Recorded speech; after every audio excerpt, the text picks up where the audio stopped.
আমাদের শিক্ষার মধ্যে এমন একটি সম্পদ থাকা চাই যা কেবল আমাদের তথ্যই দেয় না, সাথে দেয় সত্য, যা কেবল ইন্ধন দেয় না, দেয় অগ্নি। যারা কাপুরুষ তারাই ভাগ্যের দিকে চেয়ে থাকে। পুরুষ চায় নিজের শক্তির দিকে।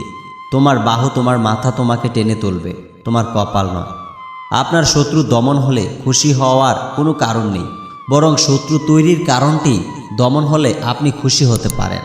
আমরা ভাবি দেশে যত ছেলে পাশ হচ্ছে তত শিক্ষার বিস্তার হচ্ছে। পাশ করা আর শিক্ষিত হওয়া এক বস্তু নয়। এই সত্য স্বীকার করতে আমরা কুণ্ঠিত হই। তাকেই বলি শ্রেষ্ঠ শিক্ষা, যা কেবল তথ্য পরিবেশন করে না, যা বিশ্ব সত্তার সাথে সামঞ্জস্য রেখে আমাদেরকে জীবনকে গড়ে তোলে। আমরা যদি শিক্ষাকে একটা বাধ্যতামূলক বস্তু বলে মনে করব, ততদিন থেকে কোনো সুফল আমরা পাব না, কোনোভাবেই না। বড় হতে হলে সবাগ্রে সময়ের মূল্য দিতে হবে। তা না হলে বড় হওয়ার সুযোগ ক্রমশই সংকুচিত হবে। স্কুল কলেজের শেখানো শিক্ষা আপনাকে আর্থিক সচ্ছলতার স্বাদ এনে দিবে, আর স্বশিক্ষা আপনাকে মানুষ করে তুলবে। আমরা বিশ্বাস শিক্ষা বস্তুটি কেউ কাউকে দিতে পারি না। সেই কারণেই সুশিক্ষিত মাত্রই স্বশিক্ষিত। যেই পরিবারের সবাই শিক্ষিত, সেই পরিবারের চারদিকে এমন একটা দীপ্তি থাকে যা অন্ধকারকে নিমিষেই দূরে সরিয়ে দেয়। জীবনকে মনে করবেন একটা শিক্ষা সফরের মতো। যার সফরের বাস সবচেয়ে আগে থামবে, সে শিক্ষার তত কম সুযোগ পাবে। সমাজকে সুস্থ করার দুইটি উপায় আছে। একটি হলো কুশিক্ষাকে দূর করা, আর একটি হলো মানুষদেরকে সুশিক্ষায় শিক্ষিত করা। আমাদের শিক্ষা ব্যবসায় আমরা যেইগুলোকে পাঠ্যপুস্তক বলে থাকি, সেইগুলো মূলত অপাঠ্যপুস্তক, আর সেই বাদে সবই পাঠ্যপুস্তক। জীবন চলার পথে বাধা আসতেই পারে, তাই বলে থেমে যাওয়ার কোনো অবকাশ নেই। যেইখানে বাধা আসবে সেইখান থেকে আবার শুরু করতে হবে। জীবনের প্রতিটি সিঁড়িতেই পা রেখে উপরে ওঠা উচিত। ডিঙ্গিয়ে উঠলে পরে যাবার সম্ভাবনা সবচেয়ে বেশি। খাদ্য ব্যতিরেকে জীবন কিছুকাল চলতে পারে, কিন্তু শিক্ষা ব্যতীত কিছুতেই নয়।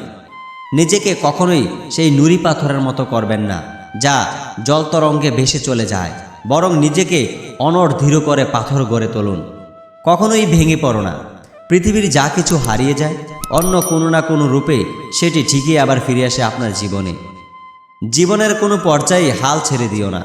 একবার দাঁতে দাঁত চেপে লড়াই করা শিখে গেলে প্রতিনিয়ত জয়ের তকমা গায়ে জড়াবে। যতদিন লেখাপড়ার প্রতি আকর্ষণ থাকে, ততদিন মানুষ জ্ঞানী থাকে। আর যখনই তার ধারণা জন্মে সে জ্ঞানী হয়ে গেছে, ঠিক তখনই মূর্খতা তাকে ঘিরে ধরতে শুরু করে। এই পৃথিবী কখনো খারাপ মানুষের খারাপ কর্মের জন্য ধ্বংস হবে না। যারা খারাপ মানুষের খারাপ কর্ম দেখেও কিছু করে না, তাদের জন্যই পৃথিবী ধ্বংস হবে। সাফল্যের মূল চাবিকাঠি হলো, যেই বস্তু আমরা ভয় পাই সেইগুলো অপেক্ষা আমরা যা আশা করি সেইগুলোর উপর আমাদের সচেতন মনকে প্রতিষ্ঠিত করা। আপনি ততক্ষণ পর্যন্ত জ্ঞানীর কাতারে থাকবেন যতক্ষণ আপনি বিনয়ী এবং জ্ঞান তৃষ্ণা আপনার মধ্যে রয়েছে। এর বথায় গটলে জ্ঞান কিছুতেই এগুতে পারে না। মানুষের মতো হাত পা অলেই আপনি পশুর মতো পৃথক হতে পারবেন না। আপনার আর পশুর মধ্যে পার্থক্য সৃষ্টি করে আপনার শিক্ষা। আর সেই শিক্ষা সুন্দর না হলে আপনি আর পশু একই।